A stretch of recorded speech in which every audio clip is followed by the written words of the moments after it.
پیش کرنے کے لیے اسی مکتب کے ہونہار طالب علم محمد سالم سعید کو دعوت دیتا ہوں کہ وہ آئیں تو تقریر پیش کریں۔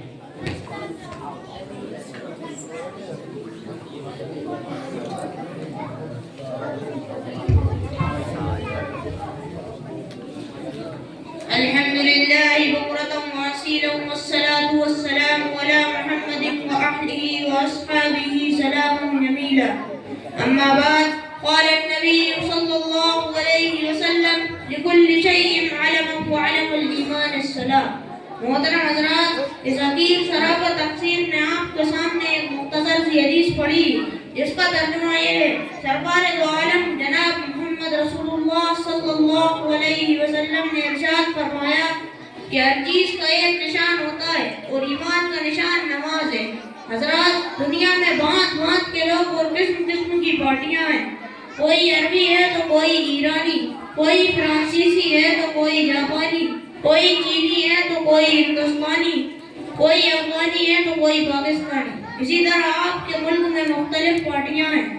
کسی پارٹی کا نام کانگریس ہے تو کسی کا کمیونسٹ، کسی کا نام جنسنگ ہے تو کسی کا سوشلسٹ۔ باوجود یہ کہ ان تمام پارٹیوں اور قوموں میں آپ ہی جیسے کھاتے پیتے انسان شامل ہیں، مگر ان کی الگ الگ نشانیاں ہیں۔ آپ انہی نشانیوں کو دیکھ کر معلوم کر لیتے ہیں کہ فلاں کہاں کا رہنے والا ہے یا فلاں کس پارٹی سے تعلق رکھتا ہے۔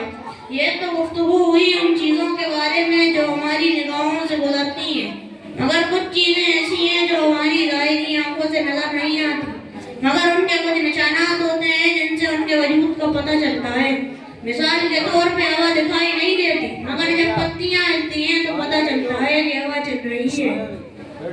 اسی طرح کفر، نفاق، فسق، ایمان جیسی چیزیں ہماری ظاہری آنکھوں سے نظر نہیں آتی، مگر کچھ علامتیں ایسی ہیں جن سے پتہ چلتا ہے کہ کون مخلص ہے اور کون منافق، کون مومن ہے اور کون فاسق۔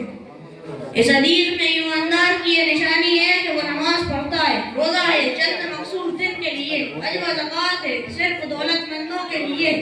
لیکن نماز ایک ایسی چیز ہے جو سال کے ہر دن میں امیر ہو یا غریب، دولت مند ہو یا فقیر، جاہل ہو یا عالم، سب پر فرض ہے۔ یہی وجہ ہے کہ تاجدار مدینہ، فخر رسول جناب محمد رسول اللہ صلی اللہ علیہ وسلم ارشاد فرماتے ہیں، من ترک الصلاۃ متعمدا فقد کفر۔ ترجمہ، جس آدمی نے کثرت نماز چھوڑ دی اس نے کافروں والا عمل کیا۔ یعنی نماز چھوڑنا مسلمانوں کا کام نہیں۔